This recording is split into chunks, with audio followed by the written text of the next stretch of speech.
Halo sahabat, Assalamualaikum. Apa kabar? Semoga sehat selalu dan senantiasa berbahagia. Terima kasih sudah subscribe dan selalu setia menyimak video-video SLMT TV. Semoga Tuhan Yang Maha Kuasa selalu memberikan rezeki yang berlimpah ruah dan juga berkah untuk sahabat semua. Tentunya SLMT TV selalu hadir menemani waktu bersantai sahabat dengan alur cerita film-film pilihan. Kali ini SLMT TV akan menceritakan sebuah alur cerita dari film yang berjudul Kutram Kutrame.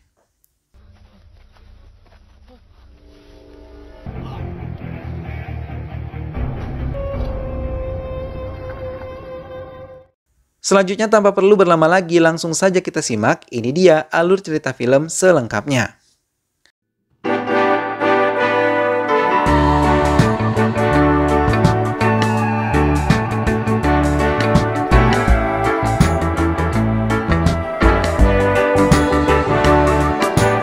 Tapi sebelumnya inilah dia para pemeran ataupun pemain di dalam film ini. Eswaran adalah pemeran utama yang merupakan suami dari Kokila. Kokila adalah istri dari Eswaran, pria adalah sepupu Eswaran, Natarayan adalah pemuda yang menyukai Kokila, seorang inspektur polisi. Muruga adalah polisi IPS, Mutu adalah tetangga Kokila, dan Pandi adalah teman kecil Kokila dan juga Natarayan. Itulah para pemeran ataupun tokoh di dalam film ini. Selanjutnya jangan lupa untuk selalu dukung SLMT TV dengan cara klik like, komen, share, dan juga subscribe. Selanjutnya tanpa perlu berlama lagi langsung saja kita simak, ini dia alur cerita film selengkapnya. 9 Maret tahun 2005. Seorang anak kecil bernama Citra tiba-tiba tercebur ke sebuah sungai yang memiliki aliran air yang sangat deras. Semua warga mencoba menolong, tapi naas ia tidak dapat tertolong hingga akhirnya ia tewas karena terlalu banyak meminum air. 9 Maret tahun 2020. Seorang gadis kecil melajukan sepedanya untuk mengantarkan makan siang keluarganya di ladang. Namun nahas saat di pertigaan jalan, sebuah mobil menabrak dirinya dan meninggalkannya begitu saja. Semua warga datang dan membawanya ke rumah sakit. Anak itu menjalankan operasi, semua keluarga menangis sedih menerima kenyataan ini. Dan dokter mencoba menolongnya, mengatakan putri mereka mengalami pendarahan pada otak dan kekurangan banyak darah hingga ia mengalami kritis. 29 Maret tahun 2020. Kakak wanita Eswaran mencoba membangunkan Kokila, adik iparnya yang tengah tertidur pulas karena hari itu ia akan dibawa suaminya ke kuil untuk berdoa. Namun ia sangat terkejut mendapatkan Kokila terbaring lemah dan napasnya tersendat-sendat walau dalam posisi tidur. Ia menjerit mengejutkan semua penghuni rumahnya. Terlebih Eswaran yang langsung berlari menolong cepat istrinya tersebut. Ia memapah tubuh istrinya masuk ke mobil dan segera membawanya ke rumah sakit.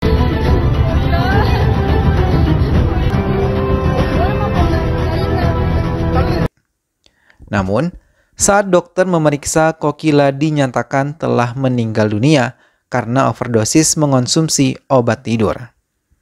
Semua keluarga yang telah berkumpul di koridor rumah sakit sangat merasa terpukul. Terlebih Eswaran yang sudah kehilangan putri mereka harus ditambah dengan kehilangan istri yang sangat ia cintai. Berbeda dengan Natarayan yang langsung mengambil asumsi kalau Kokila dibunuh oleh Eswaran, suaminya sendiri. Ayah Kokila marah-marah karena menantunya dituduh seperti itu. Karena ia tahu menantunya adalah suami yang baik selama ini. Karena telah menjaga putrinya dengan sangat baik.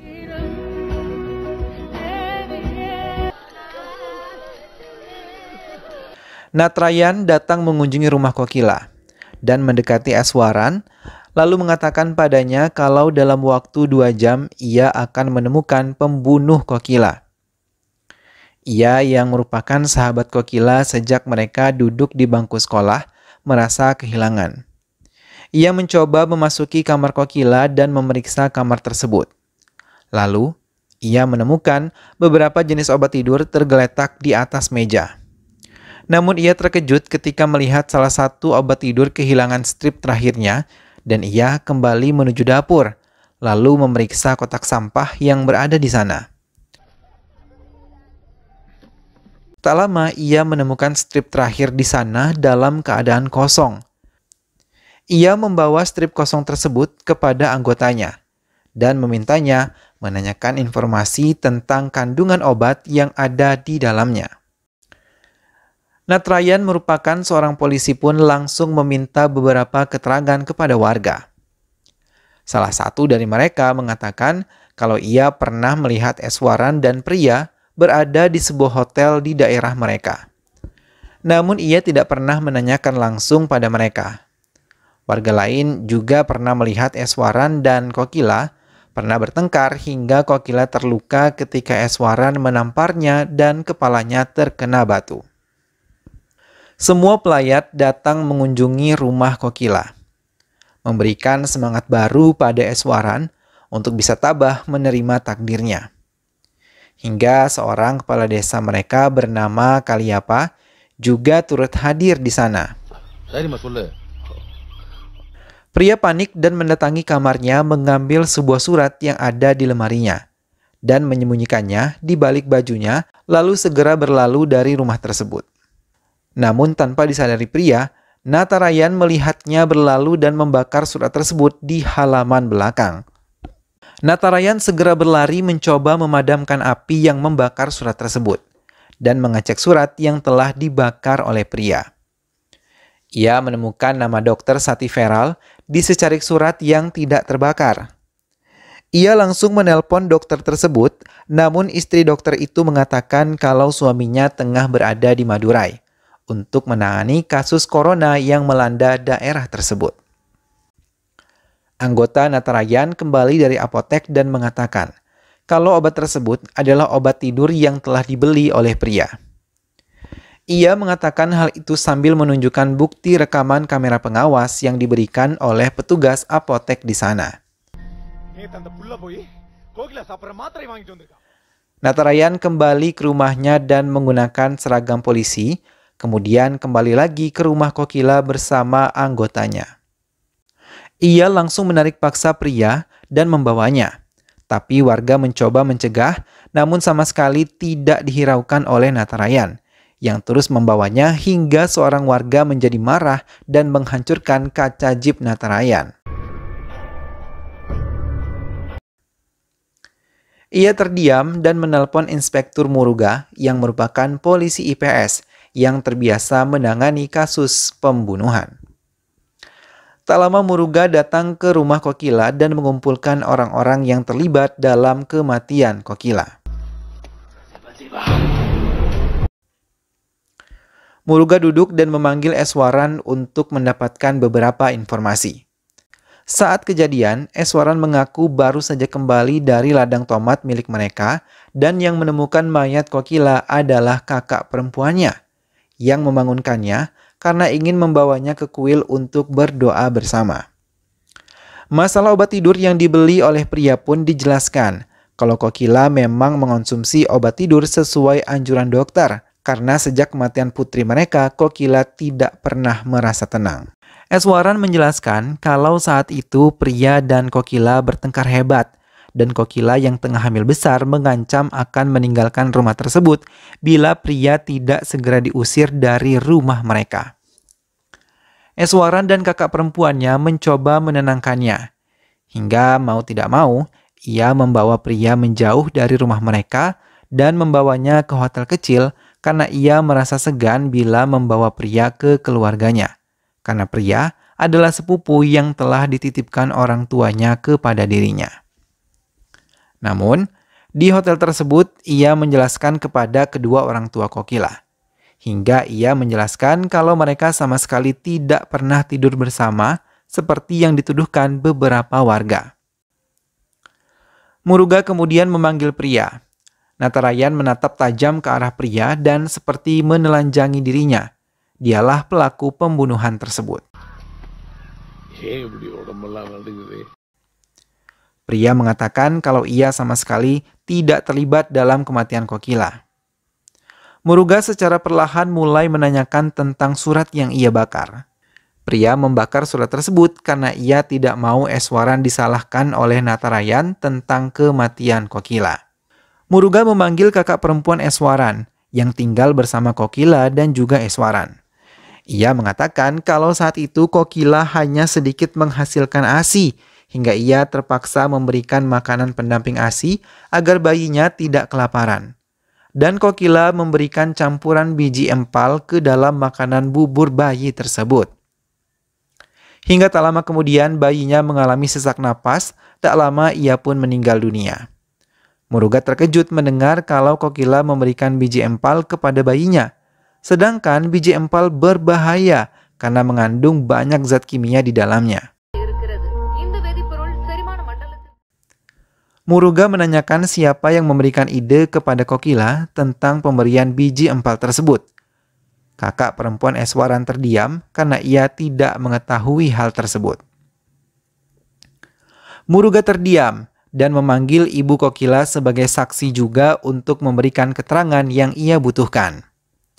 Ibu Kokila mengatakan kalau Natarayan sama sekali tidak setuju bila Kokila menikah dengan Eswaran karena sejak dulu ia mencintai Kokila tapi Kokila lebih memilih Eswaran untuk menjadi suaminya.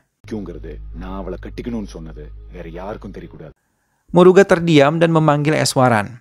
Ia memutuskan kalau kasus ini adalah benar-benar kasus bunuh diri setelah ia mendapatkan semua kesaksian yang diberikan oleh anggota keluarga di sana.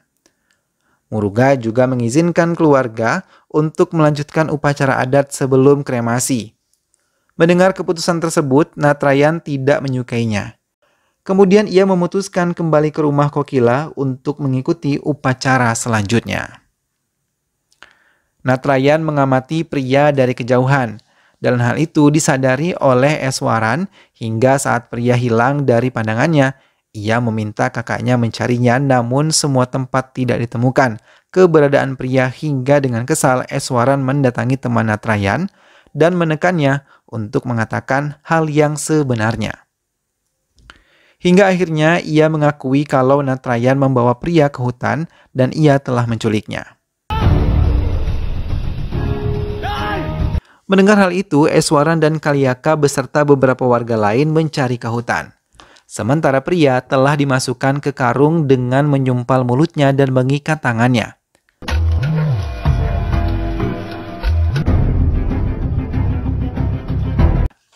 Natarayan membawa pria jauh masuk ke hutan dan ia membuka karung tersebut dan menyiapkan tali gantungan untuk pria dan mengatakan ia akan membuat kematian pria seolah-olah bunuh diri.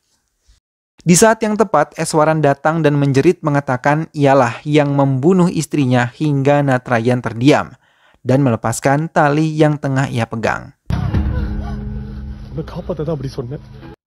Tak lama Natarayan kembali menyerang Eswaran dan beberapa warga pun datang memberikan bantuan kepada Eswaran, namun Natarayan malah melukai mereka hingga Eswaran menyerang Natarayan dengan membabi buta.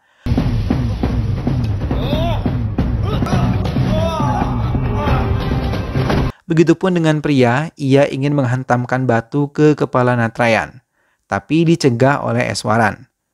Natarayan meringis kesakitan saat Eswaran tadi menekan kakinya hingga ia mengalami cedera. Eswaran mengatakan kepada Natarayan ia harus mengintrospeksi dirinya sendiri karena Kokila mati karena kesalahan Natarayan. Mendengar hal itu, Natarayan terdiam dan mendengarkan penjelasan dari Eswaran. Ia mulai menceritakan saat itu Citra dan Kokila adalah sahabat sejak kecil, namun saat Kokila dipanggil oleh guru mereka, Citra menertawakannya. Namun Citra yang merasa bersalah langsung meminta maaf kepada Kokila. Namun Kokila yang masih merasa kesal malah mendorong Citra hingga ia terjun ke sungai. Pandi yang berada di belakang mereka mencoba menyelamatkannya, namun Natarayan membungkam mulut Kokila untuk merahasiakan ini semua hingga Citra tewas. Natarayan juga memberikan uang kepada Pandi untuk tutup mulut. Namun dosa di hati Kokila membuatnya merasa sangat bersalah karena ia dipaksa bungkam oleh Natrayan dan mengira kematian putrinya adalah bentuk kemarahan dewa kepadanya yang telah menyembunyikan kebenaran. Kokila sendiri yang menceritakannya semua pada Eswaran, hingga Kokila merasa sangat bersalah dan terus menyalahkan dirinya sendiri. Kokila membunuh dirinya sendiri dengan mengonsumsi 1 strip terakhir obat tidur yang ada dan mencampurkannya pada susu sebelum ia tertidur, karena terus dihantui rasa bersalah kepada kematian Citra dan juga putrinya. Beberapa bulan berikutnya, Muruga menemui Eswaran dan mengatakan Pandi yang telah ia temui meracau kepada Mutu ayah Citra kalau sebenarnya yang mendorong Citra adalah Kokila dan Natrayan membungkam mulut Kokila untuk tidak mengatakan hal itu pada semua orang.